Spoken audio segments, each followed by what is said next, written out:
সুট্রা গ্রামের ৩০০ বছরের বুড়ো মায়ের আজও রীতি মেনে বর্ধমান জেলের জেলারের কাছ থেকে পুজো আসে।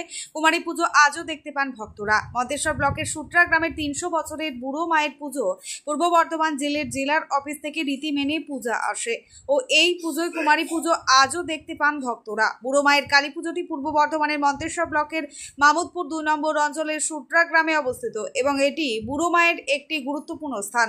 বুড়ো মাকে ৩০০ বছর আগে সুট্রা গ্রামের বিশ্বেশ্বর মজুমদার ও ওনার কাকা কালীশঙ্কর মজুমদার একটি অলৌকিক ঘটনার মধ্যে দিয়ে স্বপ্নাদেশের মাধ্যমে এই বুড়ো মাকে সুট্রা গ্রামে প্রতিষ্ঠা করেন। বুড়ো মায়ের নামেই সুট্রা গ্রামের এই এলাকা বুড়ো মা তলা হিসেবে পরিচিত। প্রাচীন এই পুজো ঘিরে রয়েছে নানান কাহিনী। আজও নিষ্ঠা ভরে মানা হয় পুজোর সমস্ত রীতি রেওয়াজ। তাই প্রতি বছরের মতো এবছরও রাত 12টায় পুজো শুরু করে আনন্দ উৎসাহের সঙ্গে হোমযজ্ঞের মধ্যে দিয়ে পুজোর নিয়ম নীতি মেনে এই পুজো অনুষ্ঠিত হয়। পূজা সারা রাত ধরে চলে, আজ সকাল 7টায় শেষ হয়। তাই আজও এই পুজোয় বর্ধমান জেলের জেলার অফিস থেকে পুজো আসে ও কুমারী পুজো দেখতে পান ভক্তরা। কথিত আছে এই মায়ের প্রতিষ্ঠাতা বিশ্বেশ্বর মজুমদারের ভাইয়ের ৩০০ বছরের আগে প্রচণ্ড শরীর খারাপ হয়েছিল। সেই সময় বিশ্বেশ্বর মজুমদার ভাইয়ের শরীর খারাপের জন্য নবদ্বীপে কবিরাজের কাছে ঔষধ নিয়ে ফিরছিল। তখন রাত হয়ে গিয়েছিল। অন্ধকারে আসার সময় তার সামনে একটি মহিলা সহ একটি আলোর ছটা দেখতে পায় এবং পরক্ষণেই আবার অদৃশ্য হয়ে যায়। এইরকম কিছুক্ষণ হবার পর একটি অলৌকিক ঘটনার মধ্যে দিয়ে কানের কাছে একটি কথা ভেসে আসে যে এই স্থানে বনের মধ্যে ওই প্রকার ডিবি আছে, তার মধ্যে পঞ্চমুণ্ডী আসন প্রতিষ্ঠিত আছে। তাই ওই ঢিবির কিছুটা মাটি ও বাড়ির গঙ্গাজল এবং কানে কানে একটি মন্ত্রপাঠ শুনতে পায়। কে যেন অলৌকিক ঘটনার মধ্যে কানে কানে বলছে এই ডিবির কিছুটা মাটি কিছুটা গঙ্গাজল ভাইয়ের মুখে দিয়ে কানে কানে ওই মন্ত্রপাঠটি ভাইয়ের কানে শ্রবণ করালে ভাই সম্পূর্ণ সুস্থ হয়ে যাবে। বিশ্বেশ্বর মজুমদার বাড়ি ফিরে এসে দেখে বাড়ির পরিবারের লোকজন ভাইকে মৃত বলে ঘোষণা করে সৎকারের জন্য তৈরি হচ্ছিল। সেই সময় বিশ্বেশ্বর মজুমদার ওই ডিবির কিছুটা মাটি গঙ্গাজল নিয়ে ভাইয়ের মুখে দিয়ে ওই গোপন মন্ত্রটি পাঠ করেন। এটি করার পর আস্তে আস্তে দেখেন বাড়ির পরিবারের লোকজনকে আশ্চর্য করে দিয়ে অলৌকিকভাবে উঠে বসে কথা বলছেন তার ভাই। তারপর বুড়ো মা সেই রাতে স্বপ্নাদেশ দেয় ওই বনের মধ্যে ওই ডিবির স্থানে পঞ্চমুণ্ডী আসনের স্থলে বুড়ো মাকে স্থাপন করা স্বপ্নাদেশ দেয়। সেই ৩০০ বছর আগে বুড়ো মা ওই স্থানে প্রতিষ্ঠিত হয়। ৩০০ বছর আগে বাঁশের বেড়া ও খড়ের ছাউনির মধ্যে দিয়ে মাটির মন্দির শুরু হয়েছিল পুজো। এলাকায় ছিল ঘন বন। এক অলৌকিক কথিত আছে একসময় বিশ্বেশ্বর মজুমদারের কাকা কালীশঙ্কর মজুমদার মা বুড়ো মায়ের পুজোর কয়েক মাস আগে থেকে বর্ধমান জেলে ছিল।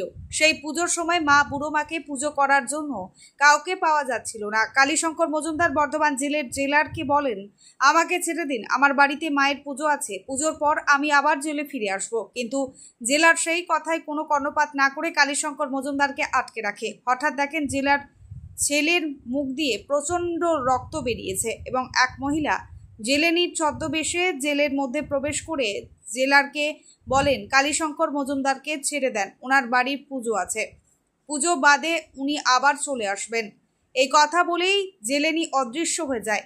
জেলের এই দৃশ্য দেখে ভয় খেয়ে কালীশঙ্কর মজুমদারকে ছেড়ে দেওয়া হয়। তারপর কালীশঙ্কর মজুমদার নিজে হাতে মাকে করে পূজা করেন। এরকম অনেক বুড়ো মায়ের অলৌকিক ঘটনার পুজোর দিন এলাকার ও আশেপাশের বিভিন্ন গ্রামের ও দূরদূরান্তের বহু ভক্ত উপবাস করে মায়ের মন্দিরে দণ্ডি ঘাটে। পুজোর সময় মা বুড়ো মার ভোগও রয়েছে বৈচিত্র্য। ভোগে রেওয়াজ খিচুড়ি পায়েস বিভিন্ন রকমের ভাজাভুজি নিবেদন করা হয়। মা বুড়ো মায়ের স্বপ্নাদেশের সৃষ্টি আজ কুমারী পূজা হয়।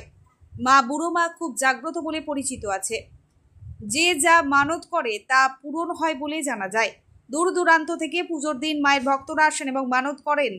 মা বুড়ো মা তাদের মনস্কামনা পূরণ করেন বলে জানা যায়। কালী পুজোর সময় প্রচুর ভক্ত আসে মাকে দর্শন করতে এবং মায়ের আশীর্বাদ নিতে। মা বুড়ো মায়ের প্রতিষ্ঠাতা কোনো বংশধর বেঁচে না থাকলেও প্রতিষ্ঠিত বংশধরের মেয়ের ছেলেরা আজও এই পুজো চালিয়ে যান বলে জানা যায়। মা বুড়ো মায়ের সেবায়িত ও পুরোহিত আমাদের কি জানালেন দেখুন। জ্যোতির্ময় মণ্ডলের রিপোর্ট, সুন্দর বাংলা নিউজ। এই মাকে কি বলা হয় এখন? দক্ষিণা কালী পুজোতে হয়। আচ্ছা, এখানে মানে ওটা কি বলে পঞ্চমুণ্ডী আসন, এখানে আছে, অনেক পুরোহিত এখানে কথিত আছে, অনেক পুরোহিত এই আসনে বসে পুজো করতে গিয়ে অনেক সময় মানে মুখ বন্ধ হয়ে যায়। আপনার ক্ষেত্রে সেক্ষেত্রে কিছু হয়েছিল? আজকে যেমন মায়ের মানস পূজায় পুজো করার সময় চোখ দিয়ে অঝরে জল বেরোচ্ছিল, হ্যাঁ, এই জিনিসটা আমি এবছরই উপলব্ধ করতে পেরেছি। মানে অনেক জায়গায় তো পুজো করেছেন, মানে এই মায়ের পুজো করতে গিয়ে কোনো অলৌকিক ঘটনা ঘটেছে আপনার? অলৌকিক ঘটনা বলতে একটাই কারণ, সেটা হচ্ছে আমার আজকে যেটুকুন হলো সেটা হচ্ছে অঝরে চোখ থেকে জল বার করা, হ্যাঁ, মায়ের দিকে তাকানো থেকে আরম্ভ করে এইটুকুন, এছাড়া আর কিছু না। আচ্ছা, এই কুমারী পুজোটা কেন হয় এখানে? এখানে মায়ের একটা বিশেষ অঙ্গ হিসেবে মায়ের কুমারী পুজো করা হয়। ধন বাহন ঐশ্বর্য পরিপূর্ণ প্রাপ্তি হয় যেন, তার জন্য বিশেষ ফলের জন্য আজকে এই কুমারী পুজো। দেখুন, তা আপনার এই পুজো করতে গিয়ে কোনো অসুবিধা কিছু হয়েছে? না, কোনো অসুবিধা মানে এই 5 বছর যে পুজো করতেন, এর আগে অনেক শুনেছি কথিত আছে অনেক ব্রাহ্মণ এই পুজো করতে গিয়ে হয় পুজো ছেড়ে চলে গেছে, মানে পরবর্তী বছরে আর পুজো মানে হাতই দেয়নি। আপনার ক্ষেত্রে সেরকম ঘটনা ঘটেনি? আপনার নাম? সৌভিক চক্রবর্তী, বাড়ি? গোকুল দেবীপুর। গ্রামের কোন পরিবারের পুজো এটা? এটা সুপ্রা গ্রামের বিশ্বেশ্বর মজুমদারের পরিবারের পুজো। বিশ্বেশ্বর মজুমদার অর্থাৎ তিনি ছিলেন বিশ্বনাথ মজুমদার, তাদের অরিজিনাল টাইটেল ছিল সান্যাল। তিনি এই মাকে পান। এটা কত বছরের পুজো এটা? এই পুজোটা প্রায় 300 বছরের পুরনো হয়ে যাবে, এই কারণে তার আগেও পুজো ছিল, সেগুলো সমস্ত কালের প্রভাবে সব চলে গেছে। আমরা যা শুনেছি সেটা 300 বছরের পুরনো হয়ে গেছে। এই মানে ঠাকুর বা এই কালী ঠাকুর কীভাবে প্রতিষ্ঠিত হয়েছিল? এই প্রতিষ্ঠিত হয়েছিল বিশ্বেশ্বর মজুমদার সান্যাল মহাশয়। ওই 3টে পুকুর আছে ওখানে, গোবরা, বিদ্যিনী আর হচ্ছে গিয়ে গোবরা, বিদ্যিনী। পুকুরে 3টে পুকুরের মাঝখান থেকে দেখলেন একটা আলোক জ্যোতি একটা এসে এখানে পড়ল। জ্যোতিটা পড়ার কারণটা কি, ওনার ভাই ছিলেন অসুস্থ, ওনার ভাই অসুস্থ হয়ে তার দিদির বাড়িতে কাইগ্রামে গিয়েছিলেন। সেই সময় কোনো ডাক্তার কিছু ছিল না। রাতে না, উনি রক্ত বইতে উনি পুরোপুরি ওনার রক্ত শেষ হয়ে গিয়েছিল। কে? ওই মজুমদার?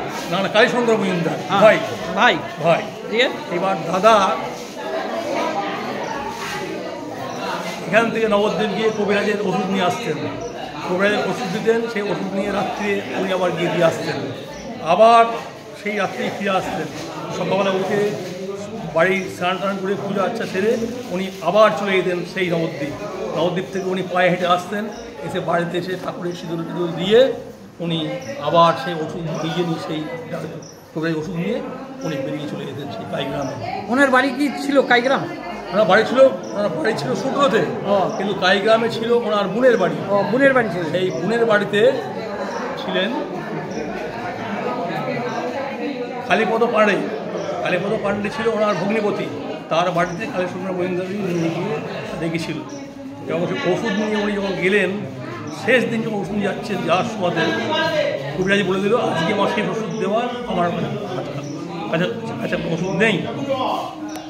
বলার পরেতে উনি এলেন, বাড়ি এসে ঠাকুরের সিঁদুর দিয়ে উনি আবার সেই অন্য দিনের মতো উনি সেই ওষুধ নিয়ে যাচ্ছেন কাইগ্রামে দেওয়ার জন্য।